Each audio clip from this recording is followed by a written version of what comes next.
Ne pas donner un acte de naissance à un enfant, c'est lui refuser la chance d'avoir un père. Ces propos sont du coordonnateur du mouvement international des droits de l'enfant, de la femme, de l'homme veuf et de la promotion sociale et de leur promotion sociale, MEDEFE OPS, Maître Isidore Kalimira. Et c'était ce vendredi 18 juin, à l'occasion de la remise officielle des actes de naissance à 1000 enfants vulnérables, bénéficiaires des jugements supplétifs d'actes de naissance dans la ville de Goma. Parce que transcrire 1000 jugements, ce n'est pas facile. C'est vrai, ça a pris beaucoup de temps avec tout ce que nous avons connu, mais nous restons toujours très reconnaissants. Si cette activité aujourd'hui peut avoir lié, c'est parce qu'il y a l'UNICEF qui s'est engagé à accompagner le gouvernement congolais afin d'amener les citoyens congolais, qui sont les enfants, de jouir de leurs droits, conformément au prescrit de l'article 16 de la loi portant protection de l'enfant, qui dispose que à chaque fois qu'il y ait naissance, il faut que l'enfant soit déclaré, que l'enfant ait une identité. Un enfant qui n'a pas une identité, c'est un enfant qui est sous l'ombre. C'est un enfant qui n'est pas connu, non seulement par l'un de ses parents, mais aussi par l'État congolais. Et ces enfants, ce sont, on va l'appeler, des enfants à risque d'apatridie.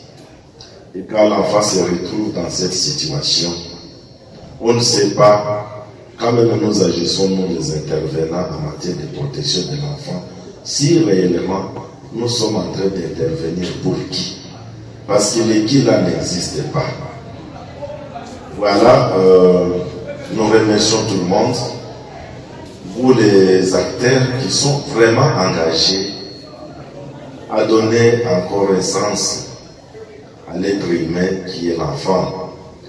Parce que nous avons fait passer les messages partout, mais malheureusement, les gens n'ont pas compris que c'est une nécessité.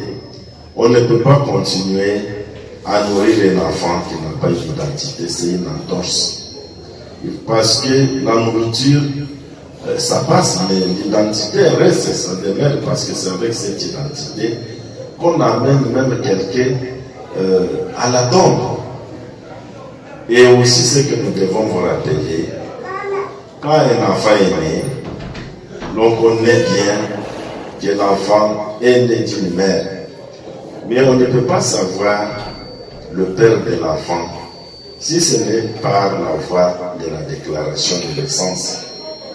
C'est au moment quand on va déclarer l'enfant à l'état civil, parce que c'est un serment qu'on fait d'une autre manière, parce que on jure devant nous avons reçu X pour déclarer son enfant. Et que toutes les informations qui sont données sont exactes. C'est pourquoi la filiation commence par la déclaration de naissance. C'est ce qui unit l'enfant avec ceux des parents. Tant que cela n'est pas encore fait, ça veut dire qu'on peut considérer, ce n'est même pas une considération, c'est une réalité, que l'enfant appartient à la maman. Parce qu'on n'a jamais vu un homme porter une grossesse. Il n'y a que la maman qui connaît le père de l'enfant. Voilà, pour éviter les enfants, pour ce genre d'humiliation, il faut déclarer l'enfant d'état civil. Par cette affiliation, l'enfant jouit de beaucoup de droits dans son pays. En famille d'abord, il a droit à la succession, mais aussi il a droit d'avoir le père et la mère. Et il a aussi beaucoup de droits de par ses parents, comme les soins, l'éducation, autant de choses que l'enfant peut bénéficier. Dans le pays, il peut devenir bourgmestre. On ne peut pas devenir bourgmestre dans un état où on n'appartient pas. On ne te reconnaît pas de par sa législation. On ne peut pas devenir parce qu'il y a un élément qui manque. On ne peut pas voyager, vous le savez tous aujourd'hui. Aucun enfant ne peut vraiment traverser les frontières de la RDC ou de notre pays si les parents ne sont pas munis de son acte de naissance. Voilà l'importance de donner la chance aux enfants d'avoir l'identité.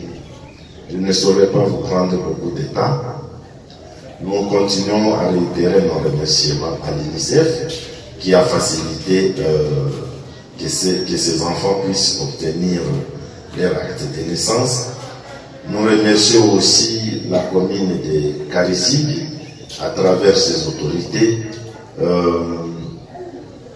Il y a le bourgmestre, il y a le nouveau bourgmestre militaire, parce que c'est lui qui est là. Mais on ne peut pas oublier quand même celles-là aussi qui ont servi, et aussi à travers les préposés, parce que cette année, si les choses s'améliorent, on va encore organiser d'autres audiences pour continuer à sauver ces enfants qui sont privés de leur droit à l'identité. Nous vous remercions aussi, vous les responsables des structures d'accueil des enfants.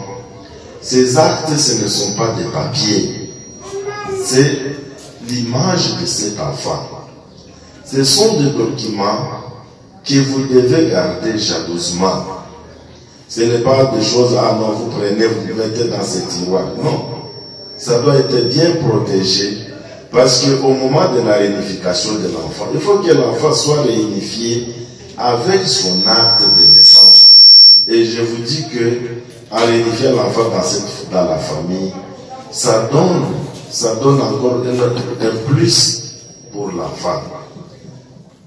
Prenons la parole à la place du bourgmestre de la commune de Karisimbi, le préposé de l'état civil, Nyandu Dieudonné, a fait entendre que plusieurs enfants restent sans acte de naissance et qu'il faudra que les parents quittent l'ignorance ou la négligence afin de donner un sens et une assurance à la vie de leur progéniture. Aucun n'ignore que la loi pour la protection de l'enfant, à son article 16, dispose que tout enfant a le droit d'être enregistré à l'état civil dans les 90 jours qui suivent sa naissance, et c'est conformément à la loi. En effet, la province du Nord Kivu en général et la ville de Goma en particulier, beaucoup de parents ne déclaraient pas les naissances de leurs enfants dans les délais légaux de 90 jours qui suivent la naissance de leurs enfants pour diverses raisons, notamment l'ignorance de la loi, la négligence de certains parents, les dysfonctionnements de certains bureaux de l'état civil, et j'en passe. Ici est de souligner que depuis un temps, les acteurs de la société civile appuient le gouvernement dans les actions de promotion d'enregistrement des naissances dans les délais légaux, ce qui contribue d'une manière considérable au nombre d'enfants qui détiennent leurs actes de naissance. Nous saisissons cette opportunité pour remercier l'UNICEF RDC qui ne cesse d'apporter son soutien au gouvernement de la RDC à travers sa collaboration avec différents partenaires d'exécution et à l'occurrence MIDEFEOS qui nous réunit dans ce cadre pour cette activité aussi d'une grande importance où 1000 enfants vont jouir de leur droit à l'identité grâce aux actes de naissance qu'ils vont recevoir. Pour Sœur Lourdes Lopez, responsable du centre Tulizeni, qui recevait les actes de naissance pour 64 enfants vulnérables qu'elle encadre, cet acte est louable car il permet à ces enfants de se sentir véritablement citoyens congolais. Oui, bon, nous sommes très contents, très ravis parce que nous venons de recevoir les actes de naissance de nos enfants. Nous savons que c'est très important pour avoir une identité et pour être citoyen dans son pays. Et la RDC, c'est le pays de nos enfants, c'est le pays des enfants que nous accueillons dans le centre Tulizeni. Et c'est très important que le pays même regarde les enfants et prenne soin de ces enfants comme citoyens, comme ces enfants. Aujourd'hui, vous avez déclaré combien d'enfants? 64 enfants. Et ces enfants, ils n'ont pas toujours des parents? Bon, nous Nous avons plusieurs cas et notre cible d'enfants, il y a des enfants abandonnés, il y a des enfants et des parents qui sont handicapés, soit physiques, soit mentaux.